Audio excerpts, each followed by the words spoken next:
Selamat berjumpa. Pada video kali ini kita akan membahas tentang aritmatika sosial. Ini adalah video pertama untuk materi ini. Aritmatika sosial adalah salah satu bagian dari ilmu matematika yang sangat dekat dengan kehidupan kita sehari-hari. Berbicara tentang keuangan, ya. Di bagian ini membutuhkan beberapa ilmu yang harus dikuasai sebelum kita masuk ke materi yang lebih dalam. Salah satu contohnya mungkin adalah pecahan, itu harus dikuasai, kemudian presentasi itu harus dikuasai sebelum kita masuk ke dalam, ya. Selain penjumlahan dan pengurangan dan pembagian, ya, empat operasi dasar itu. Mari kita mulai. Jadi kita akan berbicara tentang yang pertama adalah harga barang, ya. Jadi pada dasarnya penggunaan uang yang sesuai dengan ketaatan kepada Allah, maka uang akan menjadi sarana yang baik untuk menjalankan kehendak Allah. Jadi tidak mungkin di dalam dunia kita saat ini tidak mungkin kita melepaskan diri dari uang. Tetapi penggunaan yang seperti apa itu yang harus kita pahami, ya. Nanti materi ini yang akan kita gunakan. Jadi aritmatika sosial membantu kita untuk menggunakan itu dengan baik. Pada secara prinsip, uang adalah alat untuk kita melakukan banyak hal. Salah satunya untuk menjalankan pekerjaan Tuhan, ya. Nah, kemudian nilai satu barang ditentukan oleh harga barang tersebut. Jadi kadangkala nilai sebuah barang ditentukan oleh barang tersebut. Namun hal ini tidak konsisten. Ada faktor-faktor yang lain yang mempengaruhi, ya. Jadi suatu barang itu memiliki nilai intrinsik dan nilai ekstrinsik. Jadi nilai intrinsik adalah nilai yang nilai murni yang ada pada barang tersebut, nilai yang sesuai dengan barang itu. Nilai ekstrinsik adalah nilai yang ditentukan oleh kondisi yang lain di luar dari barang tersebut. Sebagai contoh, saya ambil contoh misalkan air mineral misalnya, ya. Dalam kondisi biasa mungkin kita bisa dapat dengan harga yang cukup murah, gitu, ya, air, ya. Kemudian tetapi di dalam kondisi tertentu, misalkan dalam kekurangan air, misalnya orang di padang gurun tersesat segala macam, maka nilainya akan berubah, harganya bisa berubah menjadi lebih mahal, gitu, ya. Makanya kenapa ada teori tentang stok dan permintaan mempengaruhi harga barang, ya. Kalau misalnya barangnya terlalu banyak, maka nilainya turun, harganya turun, bukan nilainya turun. Jadi itu faktor yang mempengaruhi nilai intrinsik berdasarkan kebutuhan. Orang bisa menganggap bahwa emas itu tidak berharga dalam kondisi tertentu, lebih berharga air misalnya. Tapi dalam kondisi yang lain, emas secara intrinsik itu pasti lebih mahal daripada batu misalnya. Ya, itu berbicara nilai ekstrinsik dan intrinsik. Ya, kita lanjut, ya. Dalam kegiatan jual beli yang kita temui di setiap hari misalnya, gitu, ya. Sering kita menemukan masalah gini, misalnya sebuah gantungan kunci misalnya, ya, harganya 35.000. Dan jika kita ingin membeli 8 gantungan kunci, maka kita harus membayar 8 kali 35.000. Itu sama dengan 280.000. Nah, ini kondisi yang akan kita banyak bahas di dalam aritmatika sosial, ya. Dan jika kita beli satu lusin pulpen dengan harga 114.000, maka kita dapat menentukan harga satuan pulpen tersebut, yaitu dengan membagi 114.000 dibagi dengan 12. Kenapa dibagi 12? Karena konversi jumlah dari lusin ke barang adalah satu lusin sama dengan 12 buah. Jadi harga satuannya itu adalah dibagi 12. Itu dapat nilai 12.000. Nah, salah satu yang harus dikuasai waktu kita belajar tentang aritmatika sosial, khususnya harga barang, adalah satuan jumlah atau satuan kuantitas dan konversinya. Ya, versinya. Jadi contohnya satu lusin itu sama dengan 12 buah atau 12 buah sama dengan 1 lusin. Ya.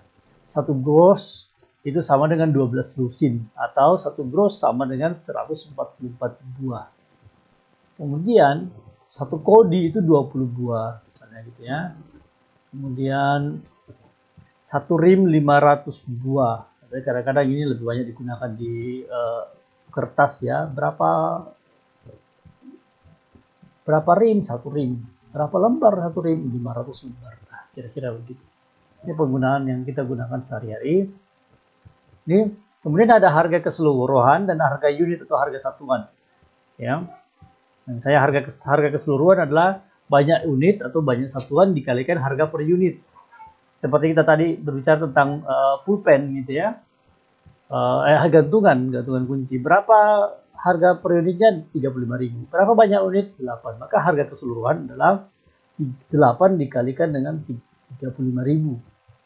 Kemudian sebaliknya, harga per unit adalah harga keseluruhan dibagi banyak unit. Seperti contoh tadi, harga keseluruhan 114.000 untuk satu lusin pensil atau pulpen. Maka harga per unitnya adalah 114.000 atau harga keseluruhan dibagi dengan harga unit. Nah, berapa banyak unit? Ini sama dengan harga keseluruhan dibagi unit. Misalkan kalau saya bilang, saya punya 6 ikat kangkung misalnya ya. Ini ikan 6 ikat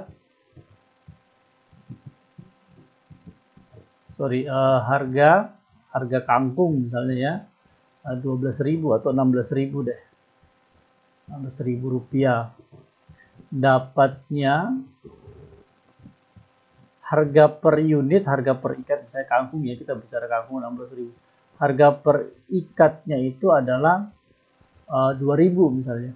Jadi harga keseluruhan saya bagi dengan harga per unit, saya bagi dengan 2.000. Maka saya akan dapat berapa buah ini? Saya akan dapat 8 ikat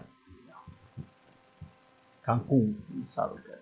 Ya, jadi berapa banyak unit adalah harga keseluruhan dibagi harga per unit. Kita lanjut. Nah, kita masuk ke latihan soal. Oke. Komang memiliki 12 paku. 12 kotak paku ya, 12 kotak paku. Kemudian tiap kotak berisi 2 lusin paku. Berapakah jumlah keseluruhan paku yang jumlah keseluruhan paku artinya berapa banyak gitu, berapa buah ya. Nah, saya akan menghitung gitu ya. Saya punya 12 kotak. Masing-masing isinya 2 lusin. Dikali 2 lusin. Per lusin ini kali 12 buah. Jadi saya dapatnya 12 buah. Berapa buah gitu ya. Saya akan kali satu gitu ya, 12 kali ini 24. Berarti kan 24 lusin. Saya kalikan dengan 12 buah. Berarti sama dengan 288 buah. Ya, jadi banyak paku yang dimiliki oleh Komang itu adalah 288 buah. Oke, sampai sini bisa paham ya? Oke, kita lanjut. Ayah membeli 3 lusin gelas. Oke, saya tulis dulu aja. 3 lusin. Ini 1/4 kodi. 1/4 kodi. Adik membeli 2 lusin. 2 lusin lagi. 2 lusin. Ini gelas. Ini buku. Wow, buku apa beli per kodi ya. Ini pensil. Kemudian 1/12 gross kotak pensil. Tepaknya ada 1/12. 1/12 kodi, kotak pensil. Ya. Berapa total unit barang, berapa barangnya, berapa buah gitu ya, dihitung semua nih. Nah kita begini kan, saya kalikan dengan 12 ya, 3 lusin berarti 12 buah, 3 lusin berarti 12 buah, saya kali 3 gitu ya, ini sama dengan 36. Seperempat kodi, satu kodi itu 20 buah, seperempat kali 20 ini sama dengan 5 ya. 2 lusin berarti 2 kali 12, 24. Kemudian 1/12 kodi. Gross ini bukan kodi ya, gross. Dikali 144 itu sama dengan 12. Kita jumlah. 6, 12, 12, 17. Ya. 11 tambah 6, 17. Kemudian saya simpan 1 di sini, 3, 4, 5, 6, 7. 77 buah. Benar ya? Kita ulang. 6 tambah 5, 11. 11 tambah 4, 15. 15 tambah 2, 17. 1, 3. 4 tambah 2, 6. 6 tambah 1, 7. Ya, 77 buah. Ini jawabannya. Kita lanjut. Mungkin masih ada satu soal lagi. Oke. Untuk menghadapi tahun ajaran 2020, ya corona ini ya. Ratna membeli 2 buku tulis sebanyak 2 lusin. Oke. 2 lusin buku. Atau ini sama dengan 2 kali 12 sama dengan 24 buah. Ya. Kemudian dia juga membeli pulpen sebanyak 1 lusin. 1 lusin.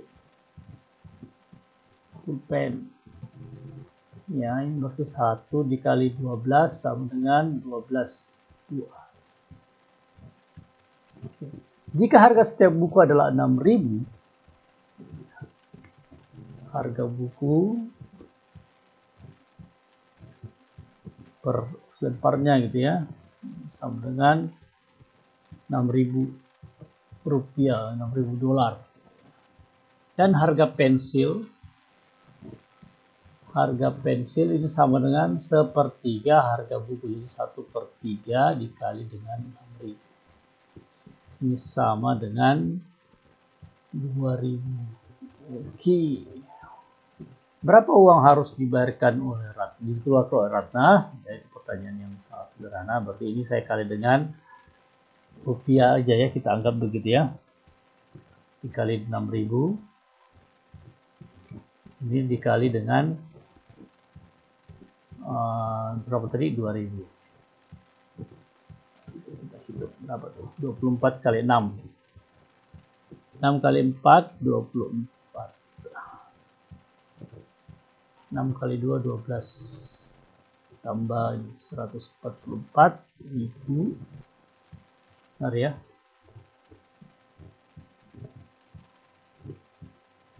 Salah. Kemudian 12 kali 2.000 berarti 24.000.